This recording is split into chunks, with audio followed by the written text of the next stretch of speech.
to the guys from Belching Beaver? So we reached out to Belching Beaver from a mutual friend, Toby. Hit us up. He's like, you guys got to get Belching Beaver on. All of a sudden, I'm like, oh, wait, I know Andy the Beer Man at Belching Beaver. So that's who we got going on today. We got Troy. Well, I'll go in order if you're watching. Andy with the beard, Troy, and Bethany, right? Oh, yeah. What's going on, guys? Yo, what's going on, fellas? Great friends. So, Andy, how long have you been around the show? I got to think it's like 18 years or so, Andy, that you have been in the beer biz and been around the show.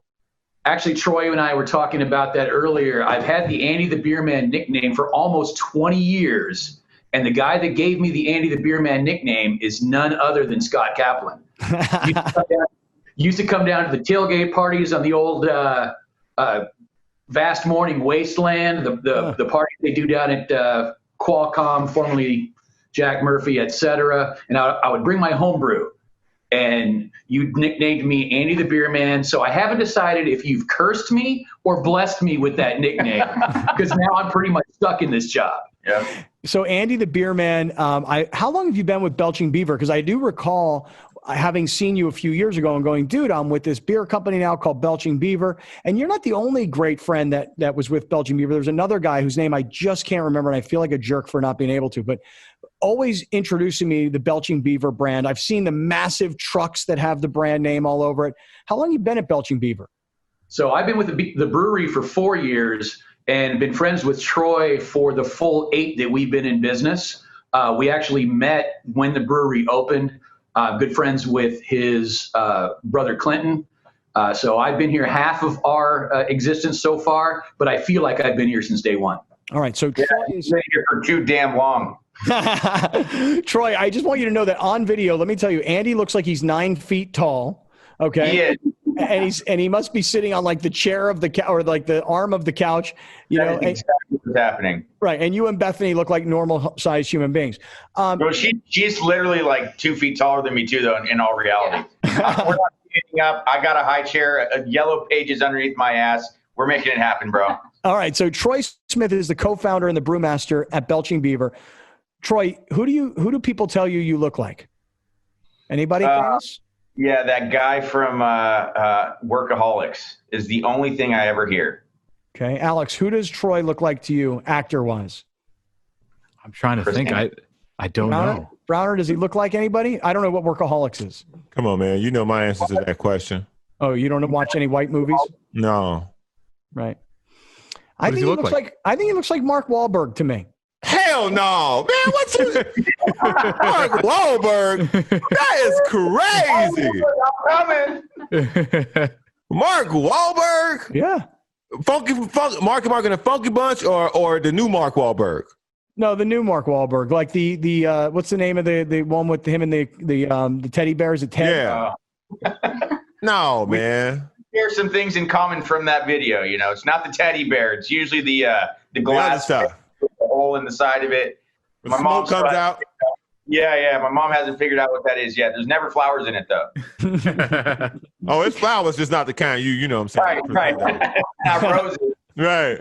Torrey Holistics. Right. Yeah, you might want to go to Torrey Holistics and use our promo code 1090. You'll save 20%. Now Bethany is sitting here. Bethany, what is your relationship to this whole Belching Beaver brew? And we're going to talk about here in a minute. So I actually started here about a year ago. I started in the taste room as the bar manager, and then now I'm working in the marketing department with Troy's wife, Haley.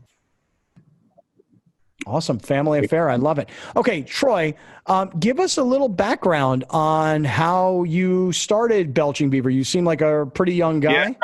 How'd you? Yeah, so my family owns Coronado Brewing Company. So Rick Chapman, the president from there, he's my stepdad. So he and my mom got married. And so I worked in the brew industry. He kind of got me hooked up there. And I was working with my dad, my blood father, in construction, and he had a friend who had a place. Long story short, he introduced me to Tom Vogel, which is the main co-founder in Belching Beaver, and we were playing poker, and he was kind of like, picking my brain a little bit. Hey, I would like to start a brewery one day, blah blah blah. And then it just kind of turned into more poker outings and things like that. And eventually, it turned into like, well, hey, you want to leave the company, Coronado, the family business, and come help us start a brewery? And I was like, opportunity like that doesn't hit you upside the head every so often. So, I mean, I jumped on board, man, and it's been good ever since. We've definitely had our ups and downs. We've had our battles. We've yelled. We've screamed. But at the end of the day, it's been pretty good, man. You talk about ups and downs. Pretty much in any business, right? There comes times where you think, "Gosh, we may not survive. We may not make it." I'm just curious. I would think in the beer business, especially locally in San Diego, it's very competitive. Oh, yeah. Even though everybody seems to know each other, and I think all boats rise with the tide, or however that phrase goes. But competitive industry, tough space, money issues. I mean, I'm just taking stabs here, but. Yeah. Give me the lowest of the low, because I want to hear the highest of the high. All right. So when we first opened up, basically, if you put it on paper, hey, I make 30 kegs a batch. If I sold every one of those kegs through our tasting room, you're going to get X amount of money. But you don't sell 30 kegs of beer in a day, So sometimes those beers are there for a couple months. So at one point or another, it was like, all right, we've got to open up a tasting room because we don't make enough money to keep the three of us afloat right now. So we opened up our North Park tasting room on 30th Street. That was the first offsite tasting room. That was the first hurdle. That kind of really helped, give us some exposure and really start spreading our wings and flying a little bit in San Diego. And then the biggest hurdle for us was going from one location where we can only produce so much beer, producing everything on 22-ounce bottles. Then there was the shift of tides where 22-ounce bottles started going to the wayside. Everyone wanted to buy six-packs, right? So then we bought a new facility, a new production facility. We thought, oh, build it in, they'll come. And then, our branding on our six-packs was just god-awful. One side looked one thing. You turned it the other way, it looked like shit, crap, whatever. And right. We'll edit. All that stuff. So from one thing led to another. We had to change our packaging, and that's when we went through some struggles. We were building our production facility out, and we built a restaurant all at the same time. It strapped us for cash flow. We were selling the same amount of beer, but we had lost 35% of our margin because we went away from self-distribution to into the Crest, into the Big Dog House, and we went through some struggles. And we realized you can't try and fight that stuff. You've got to work with it. If they give you a suggestion, hey, your package needs to have this, it needs to be this way. If you turn it this way or turn it the other way, it has to be the same. It has to billboard. You do a couple of those things, and then we started noticing the sales getting back up, and we got through it. But that was probably the lowest of the low. Right now, we're doing great. Right now, we're up in sales. I'd like to say a lot of that was contributed by Andy, but it's all lies. He didn't. No, Andy's been doing a killer job. We've got a really good sales force team. Our director of sales, Mark Truex, he was actually our first sales guy we ever hired a long time ago. So things have been good, man. And we're happy to keep plugging along and keep making good beer. And the seltzer thing, which, we're going to get to try here in a little bit, some of this beautifulness right here. That's really helped us along the way as well. It's you should have that. Okay. That's crazy how all of a sudden, where the hell did seltzers come from? It's like White Claws, Trulies, and now you guys are jumping into the game. What's going on in the seltzer world?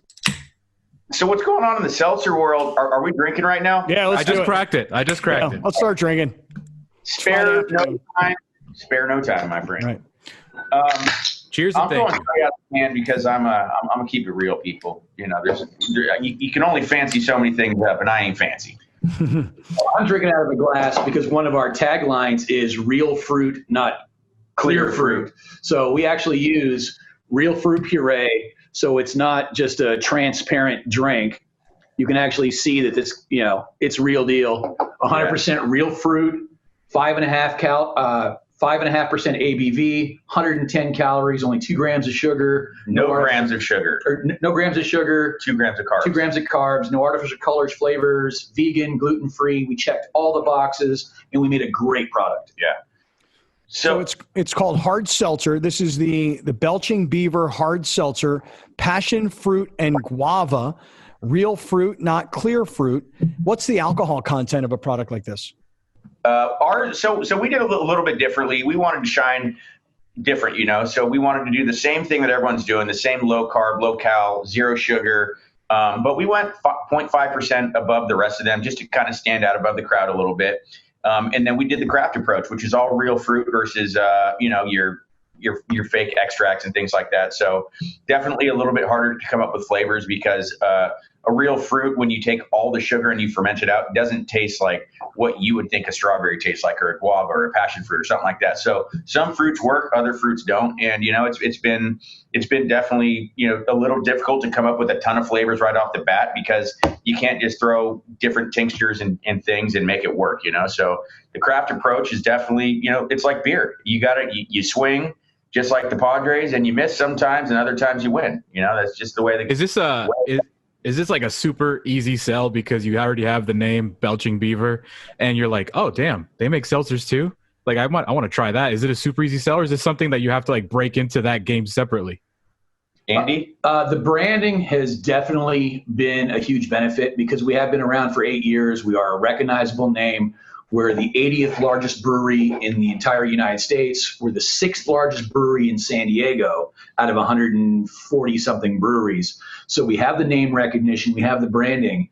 And when we rolled out the hard seltzer and really keyed on the real fruit aspect of it, it has been an easier sell than you would think. It's still, because there are the Trulies, the White Claws, the Coronas, and all the other big beer brands that are out there. You're still fighting for shelf space.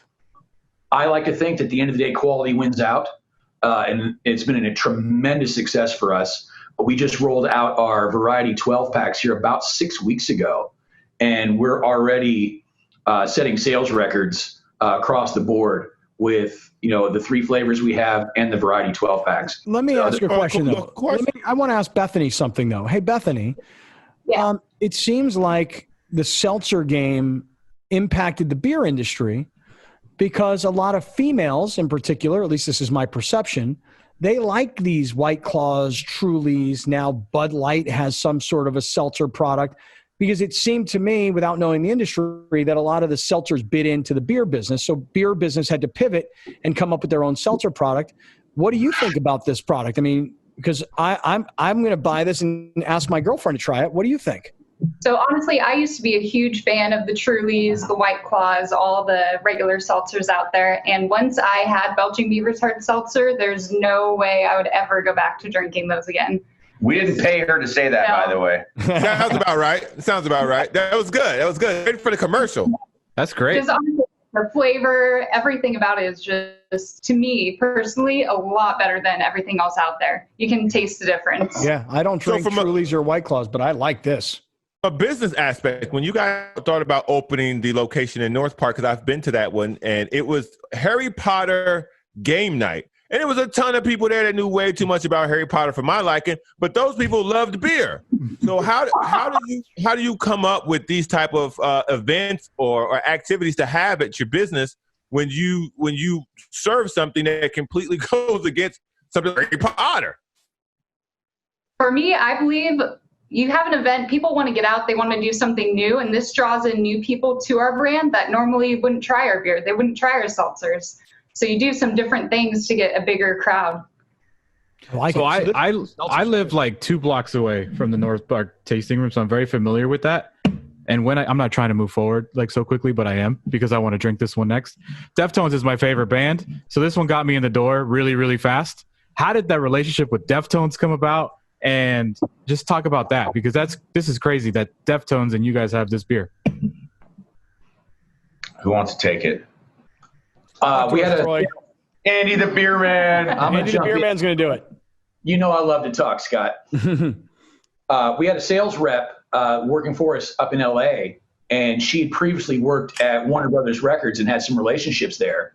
And Chino and a lot of the guys in the band were getting deep into craft beer and started putting feelers out for somebody to work with to do a Deftones branded beer. And she put 2 and 2 together, hooked us up with the folks at Warner Brothers. And it was intended to be a one-time thing, 22-ounce bottles.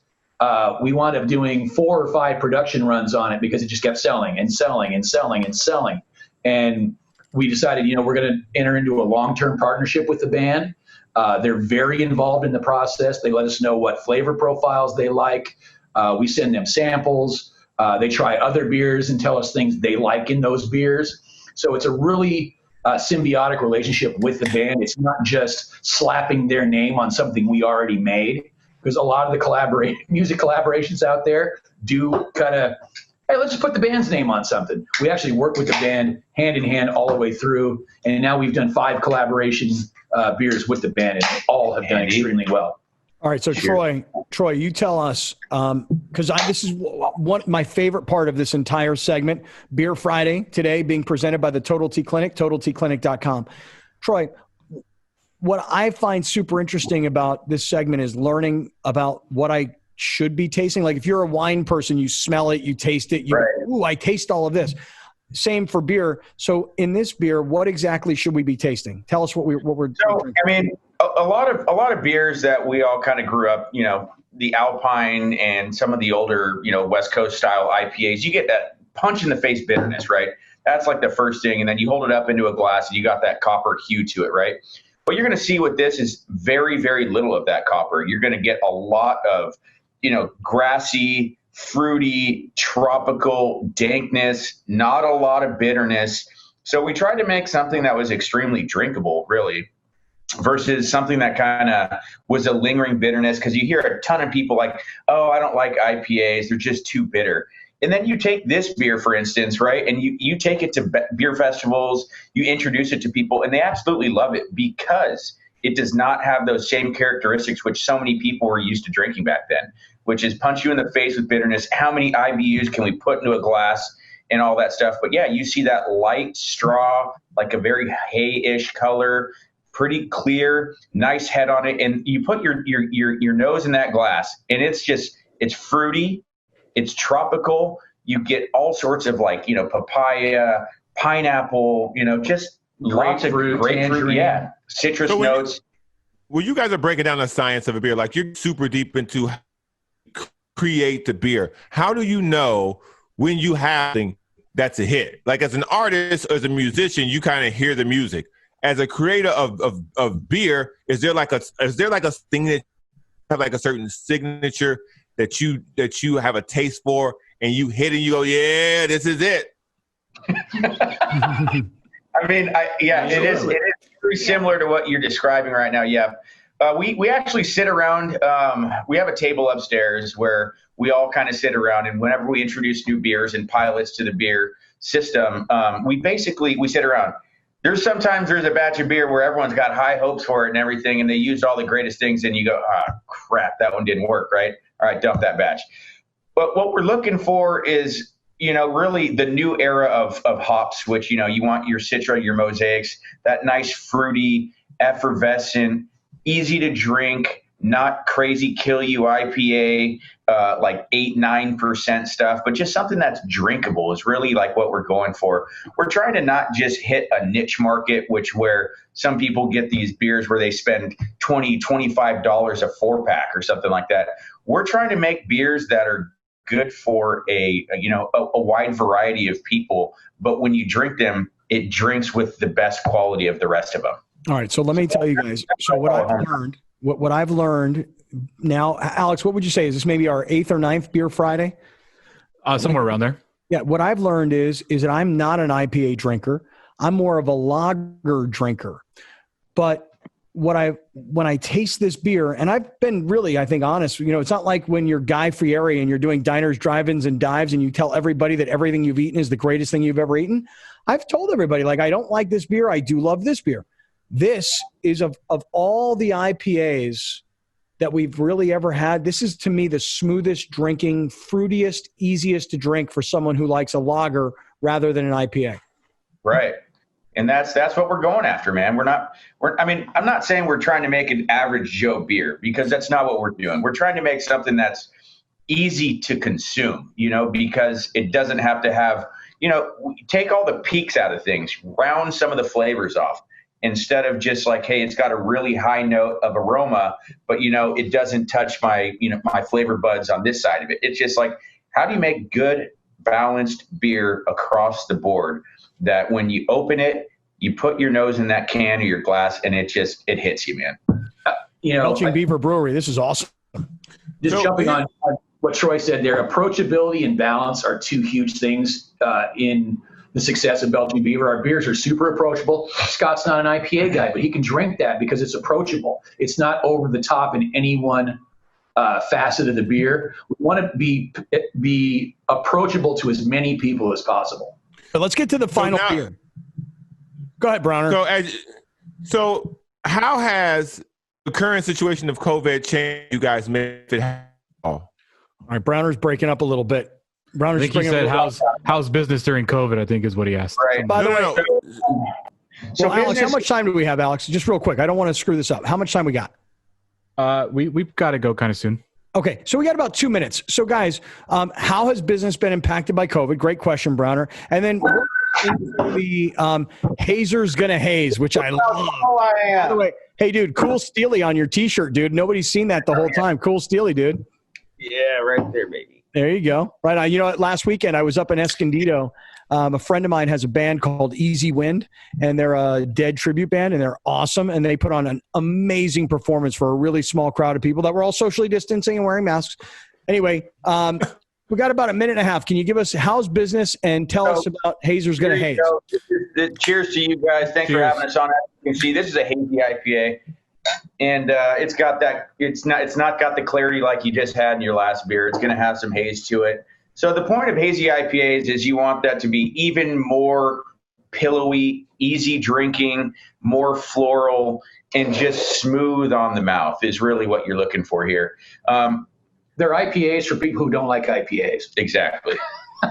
Oh, you see that's really drinkable for me. I'm a lame, domestic light beer drinker, Coronas, Pacificos, etc. We drink like women. That's okay. Women drink good beer too. I guess Beth too. Sorry, Bethany. Yeah, that's all good. Well, I'm like Scott too. Like I don't try and like lie or make you guys feel better than you already do about your brand, but I was all in on the hazy IPA thing when it first came out because everybody was making hazy IPAs. I'll drink the shit out of this beer right here. Like, and I have never had this before. This is so good, dude. This is smooth, like you said. It's still flavorful, like a hazy normally is. This is good, man. Really good. All right, so let me touch down on business really quick. We definitely got hit in the beginning of COVID, and we found ways to kind of work around it with all the different open, close, inside, outside only, 25% inside. So two of our locations down south, one which you live next to, North Park, that one closed down for a stint of time. Just it didn't make sense. We tried putting seating in the back area. We tried doing things like that. It has since recently opened back up, but it's just a different experience because everyone's just weirded out, Our restaurants in Vista, those have both opened back up because we do have patio seating in front and back. So we were able to kind of maneuver around that. Here in Oceanside, we have dedicated food trucks so that we're open here as well. So OB is the only place that hasn't opened back up. They're open today. Oh, they opened back up today.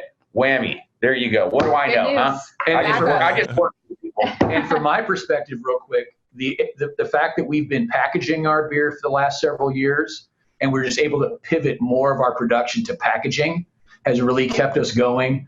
Our package sales are up 40-50%. While our draft sales are way, way down. But it has balanced itself out somewhat. And if it wasn't for our packaged beer, we'd be in kind of deep doo-doo, as they say. You're not alone, man. Like everybody, literally everybody has said the same thing. Like everybody switched to packaging, and it's now the most important thing you guys do.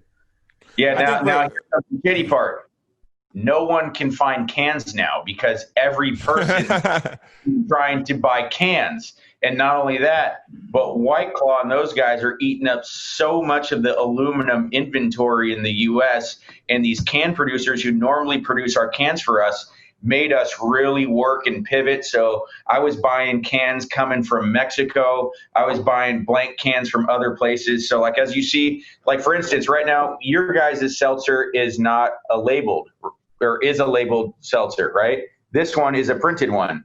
Our Hazer is not printed, and it's a label. So, I mean, we're just pivoting and trying to find ways to produce our beer, put it into a package so we can put it in people's hands.